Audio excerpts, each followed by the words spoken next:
सवाल राहुल गांधी की तरफ से पूछे जा रहे हैं, उसका नतीजा ये। आरजेडी का रुख कर लेते हैं अनीता जी का। अनीता जी, जिस तरह से आप लोग भी लगातार मुखर होकर कार्रवाइयों पर बोलती हैं, तो करप्शन के विरुद्ध तो कार्रवाइयां होनी चाहिए। नहीं, बिल्कुल सही है कि करप्शन के विरुद्ध कार्रवाई होनी चाहिए, लेकिन जिस तरह से टारगेट किया जा रहा है और किसको टारगेट किया जा रहा है उस पर ध्यान देने की जरूरत है। मैं थोड़ा इतिहास में जाती हूँ, क्योंकि आजकल इतिहास में जाने का सिलसिला चला हुआ है और प्रचलन हो गया है। तो मैं याद कराना चाहूंगी कि जवाहरलाल नेहरू ने अपनी कुल संपत्ति का 98% दान कर दिया।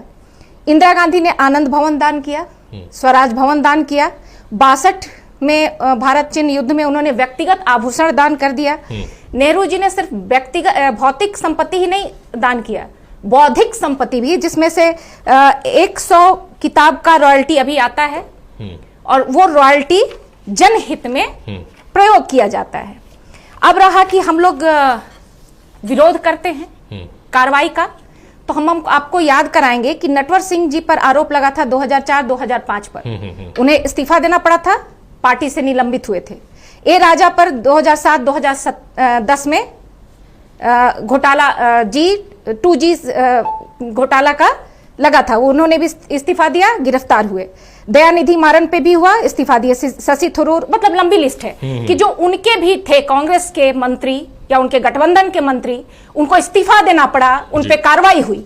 अब हम आते हैं कि जो आप कह रहे हैं कि हम लोग विरोध क्यों करते हैं। विरोध इसलिए करते हैं, जो सुनील जी अभी आपको लिस्ट दिए, वो लिस्ट में एक बार मैं भी पढ़ूंगी कि आप कार्रवाई कर रहे हैं गांधी परिवार पे, बेशक कीजिए, लेकिन आपकी कार्रवाई तब क्यों ठप हो जाती जब हेमंत विश्व शर्मा का नाम आता है। और ये हम लोग नहीं कह रहे थे कि चक्की पीसिंग, ये गृह मंत्री बोल रहे थे, या तो गृह मंत्री तब झूठ बोल रहे थे या अब झूठ बोल रहे हैं। हार्दिक पटेल, मुकुल रॉय, शुभेंदु अधिकारी, नारायण राणे, छगन भुजबल, अजीत पवार, अशोक चौहान, शिवराज सिंह, तापस रॉय, ये लंबी लिस्ट है। इन पर अचानक कार्रवाई क्यों बंद हो जाती है।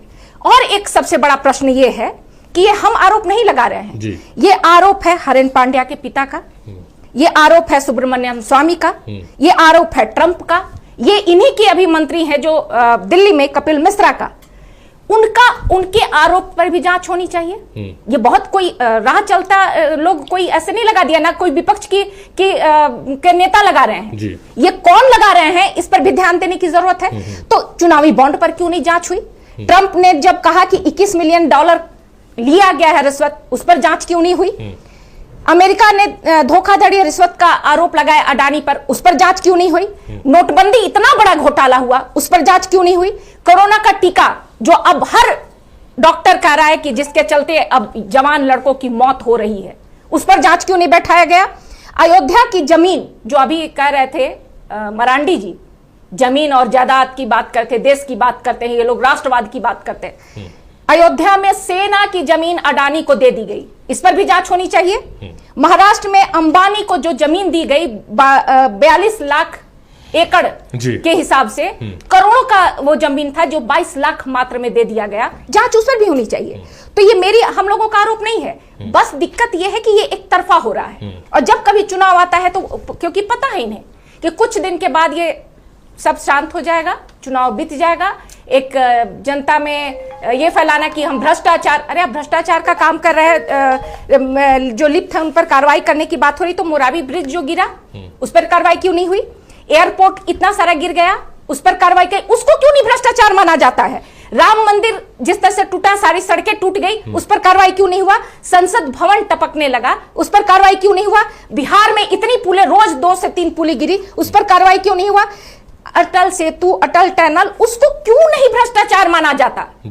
ठीक है, तो भ्रष्टाचार मानने का एक पैमाना हो गया कि आप अगर विपक्ष में हैं तो आप भ्रष्ट हैं, अगर सरकार में आ गए तो आप दूध के धुएं हैं। विरोध मात्र सिर्फ इस चीज का है।